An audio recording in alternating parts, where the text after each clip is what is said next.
पिछली वीडियो में हमने देखा था कि हम मोमेंट डिस्ट्रीब्यूशन टेबल से सॉल्व कर रहे थे।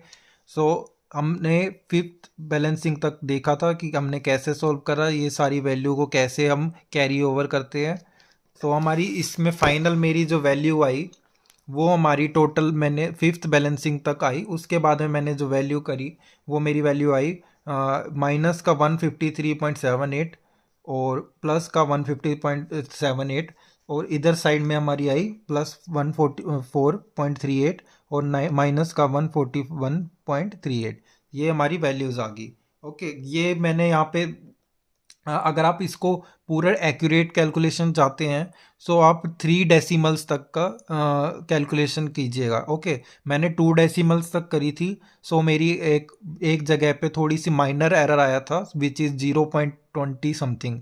सो आपको अगर सॉल्व करना है तो इसको 3 डेसिमल प्लेसेस तक लीजिएगा। ओके, सो इनका जो हमारी फाइनल मोमेंट आई वो हमने लिख ली। मोमेंट अबाउट ए हमने इसमें पॉजिटिव वाली वैल्यूज ले लेनी है। ओके, तो फाइनल मोमेंट ए पे क्या होएगी 153.78 और एम डी पे क्या होएगी 141.38 किलो न्यूटन।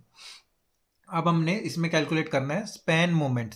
तो स्पैन मोमेंट कैसे कैलकुलेट करेंगे, सेंटर ऑफ स्लैब, पहले हमने सेंटर ऑफ स्लैब पे जो हमारा स्पैन मोमेंट होगा वो जनरेट कैलकुलेट करना। कैसे, टॉप स्लैब पे हम पहले कैलकुलेट करेंगे। टॉप स्लैब के लिए क्या है, पहले हम फ्री मूवमेंट निकाल लेते हैं विच इज़ हमें पता है यूडीएल के केस में जो हमारा मैक्सिमम बेंडिंग मोमेंट होता है उसको निकालने के लिए फॉर्मूला होता है WL²/8।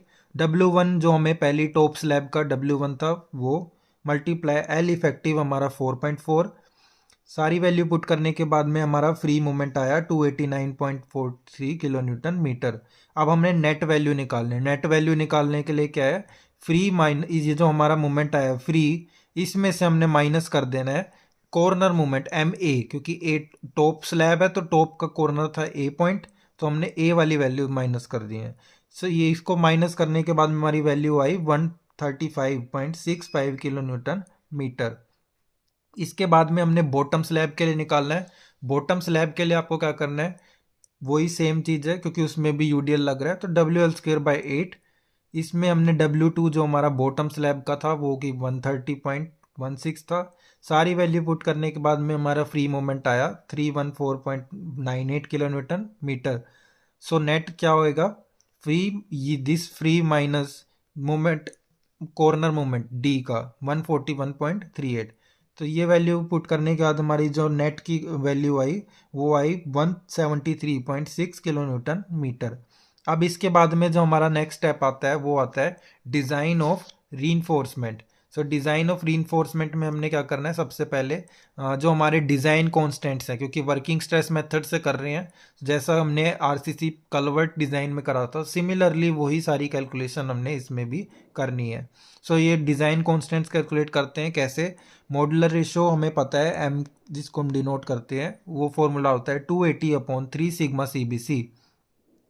Sigma CBC is 8.3 Newton पर mm² for for M25 concrete. Okay, solve करने के बाद हमारी वैल्यू है 11.24। के का फॉर्मूला होता है M sigma CBC/M sigma CBC plus sigma ST।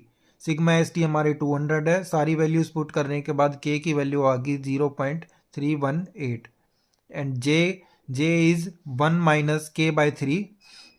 1 - 0.318/3 करेंगे तो जे की वैल्यू आ गई 0.894। ओके, तो क्यू क्या है, क्यू है 1/2 into sigma CBC into J into के। सारी वैल्यूज पुट कर देंगे तो हमारी क्यू की वैल्यू आ जाएगी 1.18।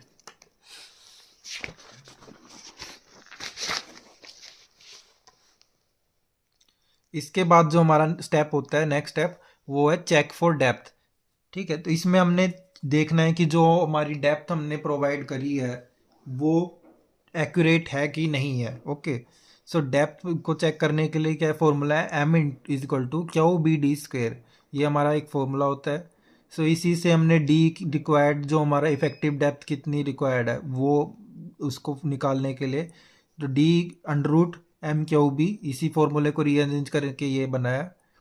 इसमें जो मोमेंट हमने लेना है वो हमने मैक्सिमम वैल्यू लेनी है, जो अभी हमने मोमेंट सेंटर स्लैब पे जो हमने टॉप और बॉटम वाले में निकाला ना, सो उसमें मैक्सिमम वैल्यू क्या आई 173.6, तो किलो न्यूटन मीटर था, तो इंटू 10⁶ डिवाइड बाय क्यू हमारा 1.18 और बी को हम अज्यूम कर लेते हैं 1000 mm। सो डी रिक्वायर्ड हमारा होगा 383.56 mm। सो इसमें हमने कंपेयर करा तो डी रिक्वायर्ड को हम डी प्रोवाइड हमने करा था 400 mm हमने प्रोवाइड करा था डी। सो मतलब कि हमारा जो बॉक्स कलवर्ट जो हमने डिज़ाइन डेप्थ जितनी प्रोवाइड करी वो सही प्रोवाइड करी है। अगर ये वैल्यू सही नहीं आती तो आपको डी दोबारा से कंसीडर करना है। ओके, सो अभी हमारा वैल्यू सेफ है तो हम इसको सेफ कंसीडर करते हैं। रीइंफोर्समेंट प्रोवाइड करने के लिए अब हमारा जो फॉर्मूला होता है वही A S T required equal to bending moment upon में sigma S T multiply J multiply D provided. So bending moment हमने मैक्सिमम वैल्यू लेनी है। सो हम पहले करेंगे बॉटम स्लैब के लिए। बॉटम स्लैब के लिए हमारी जो मोमेंट की वैल्यू थी वो थी 173.6 किलो न्यूटन मीटर। अब ए एस टी निकालेंगे। ए एस टी निकालने के लिए वही ये जो फॉर्मूला है इसमें हमने वैल्यू पुट कर दी। बेंडिंग मोमेंट मैक्सिमम था हमारा 173 किलो न्यूटन था, इसको न्यूटन एम में बनाने के लिए 10⁶ से मल्टीप्लाई कर दिया अपॉन में 200 हमारा सिग्मा एस टी, जे हमारा 0.894, डी प्रोवाइडेड हमने 400 mm करा था। सारी वैल्यूज पुट करने के बाद में जो हमारा ए एस टी आया वो आया 2427.29 mm²। ये पर मीटर, ये हमारा मतलब जो हमने कैलकुलेशन करी है जितने भी हम अब तक करते आ रहे हैं वो पर मीटर के लिए करें, तो इसलिए मैंने यहाँ पे पर मीटर शो करा है। आप चाहे तो इसको नहीं भी कर सकते, बट इसको ध्यान में रखिएगा कि आप इसको पहले लिख दीजिएगा कि आप ये पर मीटर स्लैब के लिए कर रहे हो, तो आपको ये साइन करने की जरूरत नहीं है। अब हम मान लेते हैं 20 mm डाया बार। 20 mm डाया बार अज्यूम करेंगे तो एरिया ऑफ बार 1 बार का क्या होएगा π/4 into D square. So area of 1 bar हमारा आ गया 314.16 mm²। अब नंबर ऑफ बार्स रिक्वायर्ड करना है, वो उसका हमें पता है ए एस टी जो हमारा होता है डिवाइड कर देते हैं एरिया ऑफ बार से। सो हमारी नंबर ऑफ बार्स आ गई 8 NOS। स्पेसिंग के लिए हमारा फॉर्मूला होता है 1000 AST मल्टीप्लाई में 1000 area of bar multiply AST। Area of बार हमें 314.116 था, डिवाइड बाय AST हमारा 2427.27।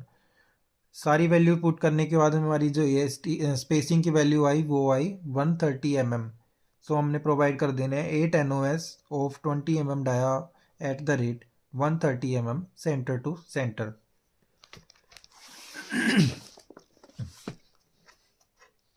इसके बाद हमने करना है टॉप स्लैब के लिए। टॉप स्लैब के रीइंफोर्समेंट के लिए हम मैक्सिमम बेंडिंग मोमेंट हमारा है 135.65 किलो न्यूटन मीटर।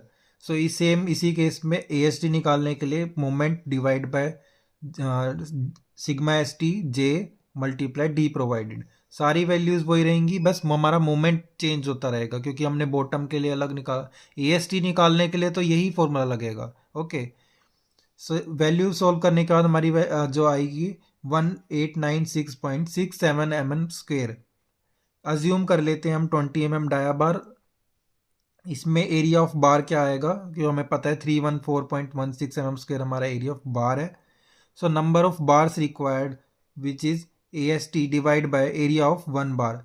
सारी वैल्यूज पुट करके सोल्व करने के बाद हमारा आया 6 NOS हमारी नंबर्स आ गई। स्पेसिंग निकालने के लिए होता है 1000 into area of bar is 314.16 divide by 1896.67। इसको सोल्व करा तो हमारी वैल्यू आई 160 mm। सो हमने 6 NOS of 20 mm dia bar provide कर देनी है at the rate 160 mm centre to centre.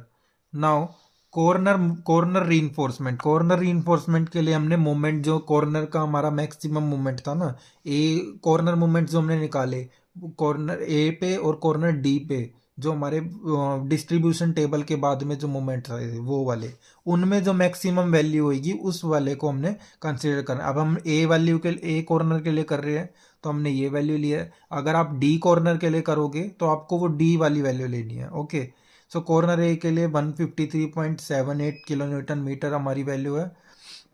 AST हमारा निकालने के लिए फॉर्मूला वही सेम फॉर्मूला है इसमें आप मोमेंट हमारा 153.78 divide by sigma S T multiply J multiply D provided. सारी वैल्यू पुट करके सॉल्व करने के बाद हमारा आंसर आया 2150.16 mm²। अब हम इसमें अज्यूम कर लेते हैं 20 mm डाया बार। आपको चाहें तो आप दूसरा भी अज्यूम कर सकते हैं। एरिया ऑफ बार क्या होएगा 314.16 mm²। Number of bars required AST divide by area of बार, तो 6.8 आया, उसको मैंने राउंड ऑफ करके 7 NOS हमने इसको लिख लिया। So spacing equal to 1000 into area of bar divide by AST। इसको सॉल्व करेंगे तो हमारी वैल्यू आ गई 140 mm। सो हमने प्रोवाइड कर देने हैं 7 NOS of 20 mm dia bar at the rate 140 mm centre to centre. So now last step is sketch details.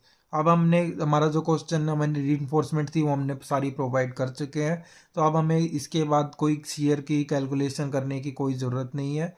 तो अब हमने इसमें जो सॉल्व करना है वो बस सीधा इसका स्केच डिटेल्स बनाना है। तो स्केच डिटेल्स के लिए हम अज्यूम कर लेते हैं हम 56 mm वियरिंग कोर्स हम इसमें प्रोवाइड कर रहे हैं, जो कि मैंने बिटुमिनस असफॉल्ट के लिए आपको पहले भी बताया था। जब बिटुमिनस असफॉल्ट होता है तो उसमें वियरिंग कोट जो हम लेते हैं वो 56 mm लेते हैं, और सीमेंट कंक्रीट के केस में हम लेते हैं 75 mm। और अज्यूम हमने कर लिया 75 mm dia weep holes. Weep holes are nothing but these are the drainage pipe provided in culvert embankments, जो कि हमारा सोइल में प्रेशर जनरेट होने से हमारे रोकती है। ओके, सो इसकी स्केच डिटेल्स हम देख लेते हैं कैसी होएगी।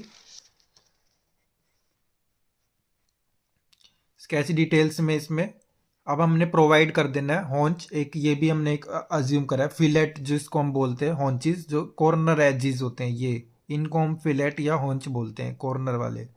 ये डोज 200 इंटू 200 mm के हमने इसको प्रोवाइड कर दिया। So reinforcement detail which is given by this is our road level. Road level के नीचे हमारा है 56 mm का वियरिंग कोट, जो कि मैंने यहाँ पे तो डार्क पोर्शन में हाईलाइट करा है। These are the top slab reinforcement which is 6 NOS of 20 mm dia bar at the rate 160 mm center to center. These are the corner reinforcement 7 NOS of 20 mm dia bar at the rate 140 mm center to center. These are the fillets and haunches which is 200 by 200. 4.4 meter is the center to center effective span of the box culvert. Bottom reinforcement is 8 NOS of 20 mm dia bar at the rate 130 mm center to center. 2.4 is our clear effective height. Okay, 75 ये आप देख रहे हैं, ये 75 mm weep holes dia जो हमने provide करें, ये हमने प्रेशर जनरेट होने से रोकती है। ओके, सो ये हमारी जो बॉक्स कलवर्ट की जो स्केच डिटेल्स रीइंफोर्समेंट है वो हमारी कुछ इस प्रकार से होगी। अगर आपको एग्जाम में कोई बॉक्स कलवर्ट का अगर आपको पूछा गया रीइंफोर्समेंट कैसे प्रोवाइड करनी है, सो आपको ऐसा ही एक बेसिकली लास्ट में एक डायग्राम आपको बनाना है। सो मुझे लगता है आपको अब ये जो मैंने अब तक बताया आपको समझ आ गया होगा। अगर आपको कुछ चीज़ नहीं समझ आई, कोई एक वैल्यू है या आपको कोई क्वेरी है, तो आप मुझे कमेंट में पूछ सकते हैं। अगर आपको कोई भी क्वेश्चन इसमें आपको लगता है या आपको कोई एक्स्ट्रा कोई प्रॉब्लम है किसी और न्यूमेरिकल में, तो वो भी आप मुझे बता सकते हैं। ठीक है, तो I hope you guys like it. So thank you.